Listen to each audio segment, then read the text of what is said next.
Hey everyone, it's Ryan and Janet from BoldFit. Today is Saturday, January 9th. It's been a really rough week. Well, Happy New Year.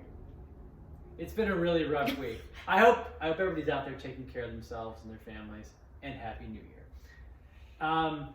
Did we pass the Larry David Yeah, point? We're past the Larry David point. Threshold? There's- What is it? There's a lot of little announcements. We actually have a little thing we want to talk about tonight, but I guess first things first, I hope everybody's taking care of themselves out there. We do have one announcement on the positive side. So, after a really long haul for this, we are so happy and excited to have the launch of our website. So, you can find us now on our website at bold-fit.com. So, it's bold-fit.com and learn a little bit more about us. And this is just the beginning of what we want to have as part of our website. So we will be adding on other features to it. So we'll post things about that. But yeah, like getting this up, you have no idea. I felt like I had like a term paper that I had to. Sorry, our oldest is off camera harassing me. Well, yeah. So that was an interesting process.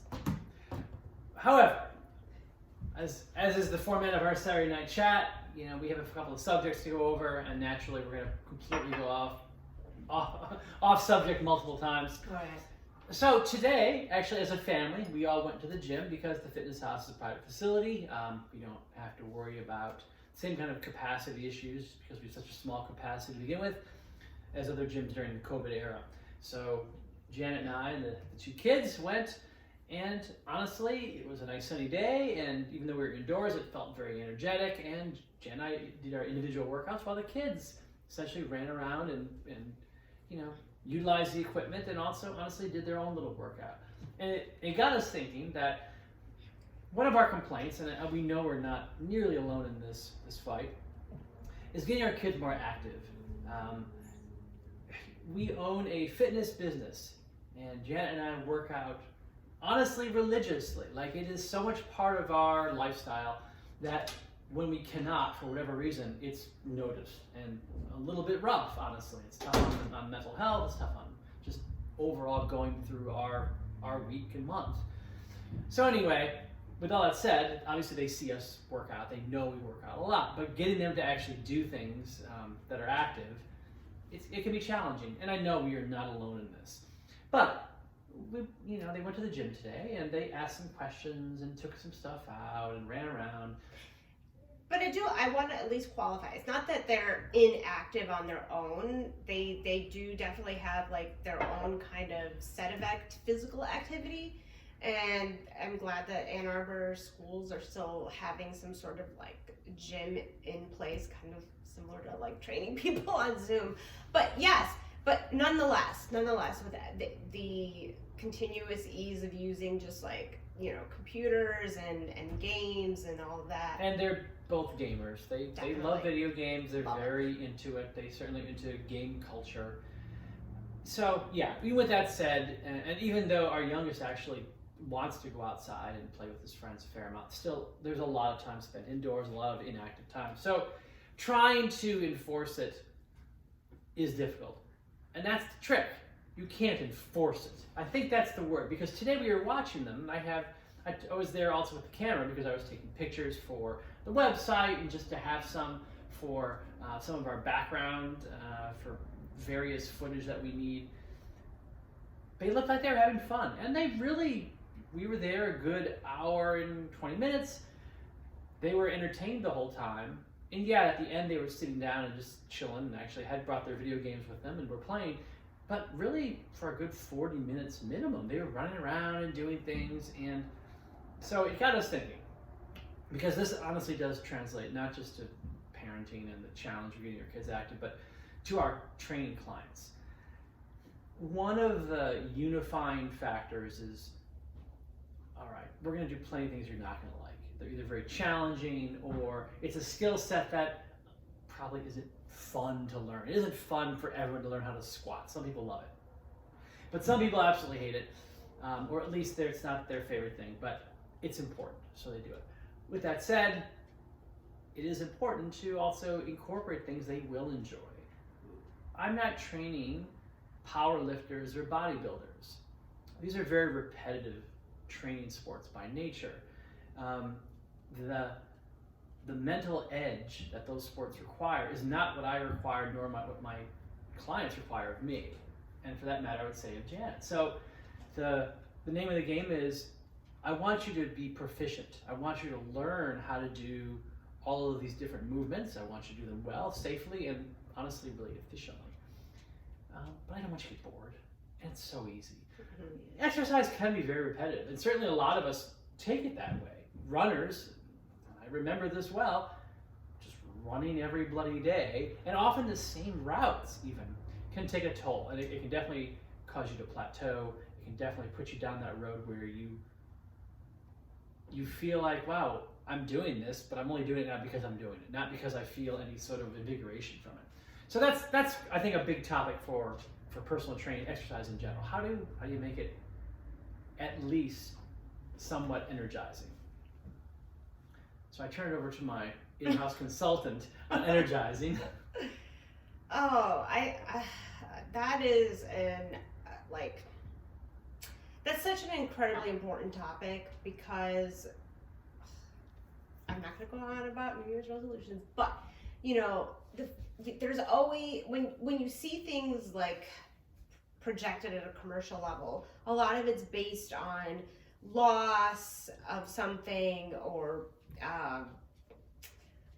just ways to knock you down, like that you have this problem and now you need to go into this program of like trying to get rid of it. But that is not, and has proven time and time again by science, that is not how people can be healthy. And that's where I feel like that creative programming is important, because if you create programs for people that will be challenging, that will force them to try on different skill sets, you can still make, take or you should be able to some way like make them see the joy in movement. Yeah, I think the good news is, if you're programming, which you should be, by design you're changing things. Yes. Right? You're not on a constant linear approach, and it just wouldn't make sense to do so. No. There are ups and downs and changes, and that's where I think just by design there should be some.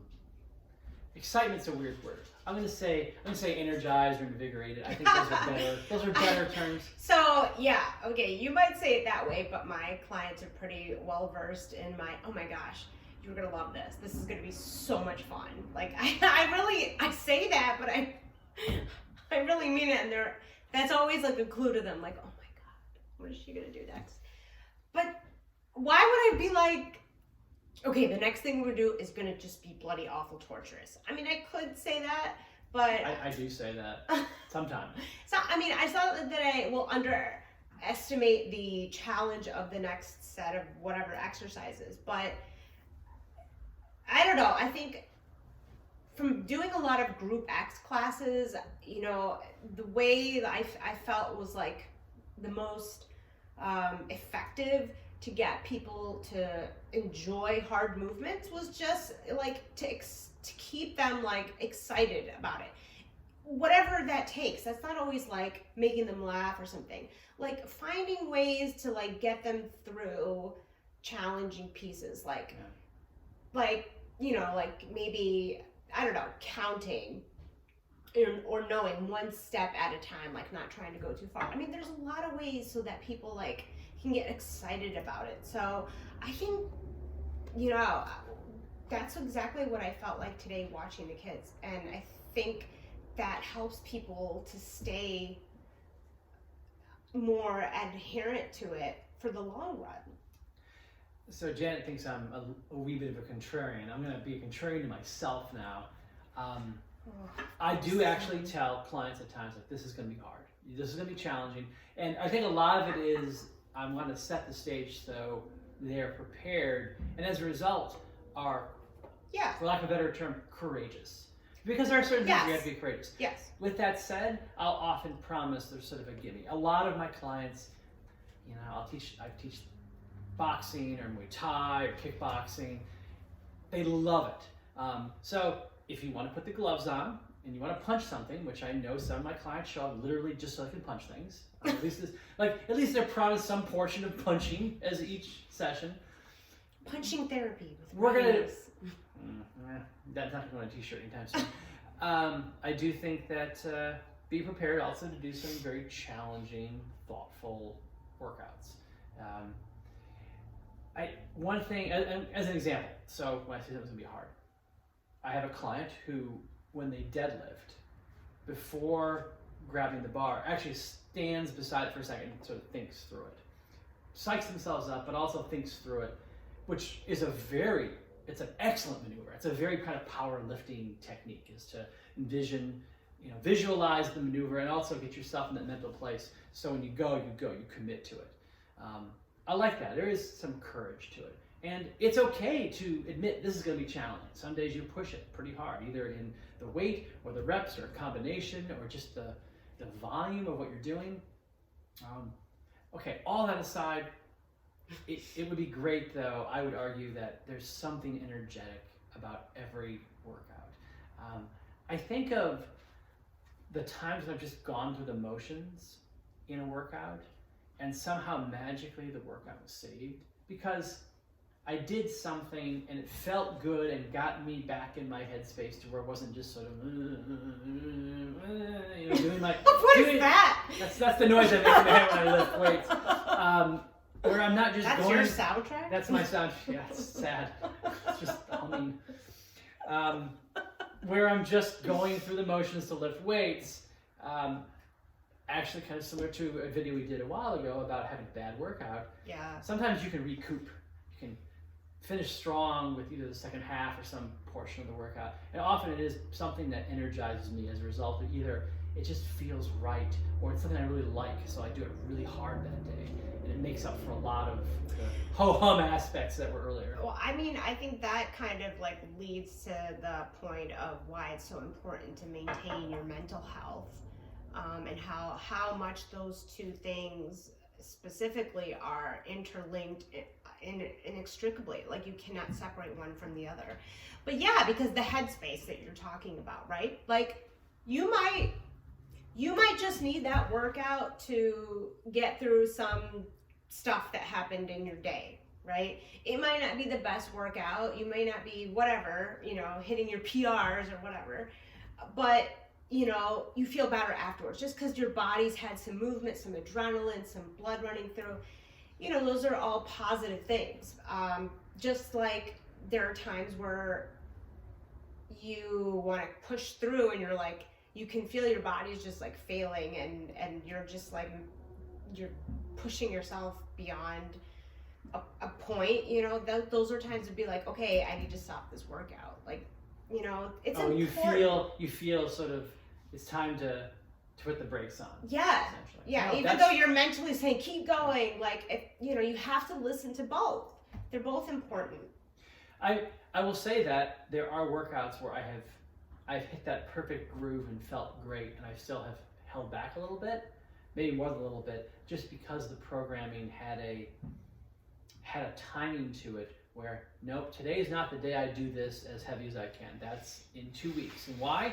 Because I know that my chances of both hitting my marks, my goals, as well as doing it injury-free revolve around this thoughtful, long view. I also like to point out that Janet full well knows that my workout soundtrack is Wishing Well by Terrence Trent D'Arby. Also, every time I look down here, our 20-year-old cat is looking at me with his sort of hazy glaucoma eyes, begging for food, and I find him very entertaining, and very charming, so I have to kind of make eye contact. So anyway, yes. Yeah, so, I actually, this was a topic that's been, that's come up in things that I've been watching, because as for me, because I don't think I'm the be all end all of all the ideas. I definitely have to do research and go to other trainers and other sites, and whatever it might be. But yeah, like it's, I really do, for me, I mean, as far as like, you know, we have different programming and planning, you know, behaviors, approaches maybe. Not that they're dissimilar in philosophy, just approaches. And, you know, like I will really like look at the next, you know, especially with clients that are going long term, because that's where you can really like work out growth and potential and whatever. So, you know, I'll actually do a lot of research on like what specifically I want to focus on, what are the best exercises for that approach, why should I do it right now, you know, like, so there's not, it's not just chaos. There's everything in fitness that you could go to. You could go to chaos that calls itself a workout, or you could go to very highly prescriptive things, you know, like 3 sets of 10 reps of 5 different lifts, like, you know. Sounds good. Yeah, so, I mean, I do put a lot into the, like, the creative process, but also the, like, functional purpose and method, and so it's, I just, you know, if you come along with me, like, I'm really not just trying to, like, throw crazy stuff at people. Like, I actually have a purpose for each workout, and I hope that they come in with a purpose to work through those. I like that in contrast. Now I feel Exercises. like Ronnie Coleman, like I'm yelling at my clients, lightweight! Yeah, buddy! Hey, that obviously that worked for him in those days, but For him, I feel like I have, and he I feel like passed it I've along. failed whenever I have a particularly heavy rep or set. If I don't say yeah, buddy, or lightweight, or nothing but a peanut, it's a failure. Yeah, I know. It's kind of sad and sweet at the same time. So I guess the big thing is, you know, it is important to bring energy to the workouts, individually and overall. But not in like a contrived way. Yeah, either. no, we want people to find joy, real joy in exercising. I mean, there's no better way, and when I say that with the fact there's actual evidence, significant scientific evidence, in fact, that the best way to incorporate exercise or activity in general into your lifestyle is to make it something you want to do. Yeah. Big surprise that people who run all the time like to run, right? hope. It's a very... And I don't know if that's always true, but that's the same for exercise. Well, yeah, there's exceptions to the rule. I think there's plenty of people who find themselves in a rut because they don't know what they should be doing. Yeah. But certainly those who find it part of their lifestyle and are probably getting the most out of it are the ones who enjoy some aspect of it. Yeah. They might not enjoy all of it. Yeah. In fact, I will even argue all of us should strive to do things we don't like. Yeah. If there's a thing you don't like to do in the gym or wherever, you should probably do it occasionally. Likely there's a skill set involved in it. I don't want to go running. Running's stupid. I hate running. Your former state, I like, hate ranking running. I used to be a cross-country decent middle runner. distance runner. Hate running. But clearly, After all the running you did. there's great things about running. I mean, there's great mental space you can find when you're running. You said it's There's stupid. Doesn't mean it's not without purpose. It's just stupid. No, there's running has great benefits. Like what? Well, the biggest thing I remember is running. You can hit a steady state where you're working very hard. Mm-hmm. It's not easy. You are working to the very brink. And you also feel like everything is firing on all pistons and you are really in control and feel strong and fast. And also, honestly, it's a great headspace. I mean, all the things I used to work out while I was running, sort of in my head, which I really don't have the same ability in most other exercises. It's too focal, I guess. Lifting weights and even cycling is a little... But you would have to have a different mental reaction to it. I mean, with running, like, you're truly going in that endurance aerobic state. In summation, Ryan thinks running's stupid, but probably should do it. It'd what? probably lean me out a little bit. It'd probably make me a happier person. I have to think about that because I think it's true that there's things that we don't like that we should do, but I have a hard time now, honestly, finding things, except maybe pull-ups. like that might be my only nemesis, and only because I really want to be Do you able to do deadlift? it. Deadlift? Do you deadlift? Yeah, but it doesn't. Do you? Yeah. But I love push-ups. I love burpees. I love squats. I love chest press. Credit where credit's due. I filmed her doing push-ups today, just sort of as a non sequitur, and they were awesome. And I was so proud. I was so proud, not because I train her. I don't. You do. I was proud because I know how hard they are to do and how much effort she put into learning how to do it correctly, and it was impressive. It really was. I mean, honestly. Yeah. So I guess, you know, I don't want to rush through this, but nonetheless, I think the big thing is we agree. Find some joy in working out, and as trainers, we will try to always bring joy to our clients. And it doesn't mean every single thing in every single workout, but certainly every workout you try to bring something. Try to bring something that allows them to become mentally engaged and stay engaged. And I think that's where, and it doesn't hurt too when you can show them some of their progress. Yeah. Progress plus some Which sort of isn't- entertaining activity can be very engaging. And progress doesn't have to just be like statistical data, which is one way, but actually that's a good topic for another discussion. So I started us out. You need to bring us home. All right. Yeah, we're starting a new year. It's been a little bit rough. I'm not gonna lie. I already kind of spilled my emotions about it earlier this week, so I'm not gonna say much more about that. However, I feel like there is more hope on the horizon, and I want people to, you know, when you are able to be content with your own space and the people around you are good, and you know you're productive, you're finding your purpose, I think that ultimately creates a better environment and community.